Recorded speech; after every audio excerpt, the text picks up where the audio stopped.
ilgeri zamanda bir dıykan üy bülösü menen kiçineki ayırda jaşaçu. Gün katуу ысык bolчу. Köp ay boyu bir tamчы da jamgır jaagan jok. Kurgakçılıktan olan egin koğrap baratkan. Бүткүл айыл азап чегип жатты. Эл үмүтүн үзүп баштаган. Bir günü айылдын бардык тургундары Кудайга сыйынууну чечишти. Ошол эле учурда үйлөрүнүн баары намаз окуу үчүн белгиленген убакытка макулдашышты. Убакыт келгенде дыйкан аялы жана алардын 6 жашар кызы чогуу отуруп намаз окушту.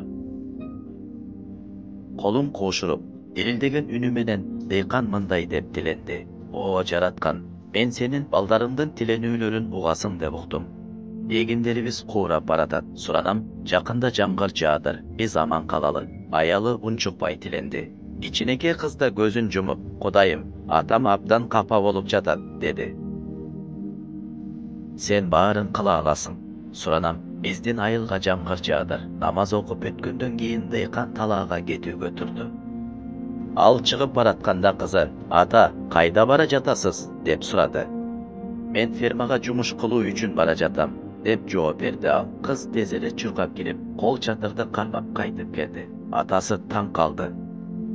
Ал, эмнеге кол чатыр алып келдиң, деп сурады. Күн батты, асман ачык. Кичинекей кыз жылмайып, ата, биз Кудайдан жамгыр сурап тилендик, деди.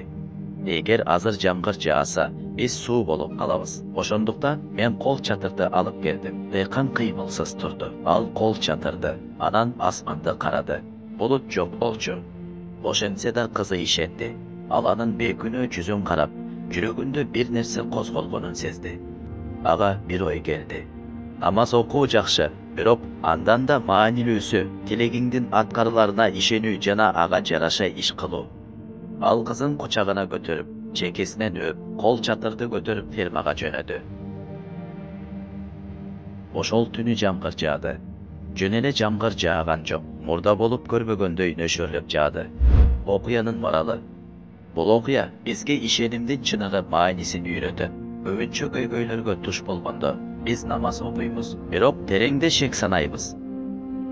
Айыл тургундары сыяктуу эле биз да жакшы нерселерди үмүт кылабыз, бирок алардын ишке ашаарына чындап ишенбейбиз. Бирок кичинекей кыз чыныгы ишенимди көрсөттү. Ал жамгыр үчүн эле намаз окуган жок. Ал ага даярданды. Жашоодо ишеним жөн гана каалоо эмес. Бул ишеним менен иш кылуу. Сиз үмүт кылган нерсе ишке ашат.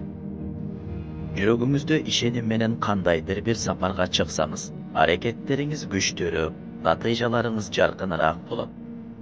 Ишеним болбосо, биз көп учурда эрте эле багынып беребиз. Бирок ишеним менен биз эмне болсо да алдыга жыла беребиз. Ошондуктан максаттарыңызга ишениңиз, тиленүүлөрүңүзгө ишениңиз, өзүңүзгө ишениңиз. Анткени кээде жамгырды алып келген нерсе булуттар эмес, сиздин ишенимиңиз.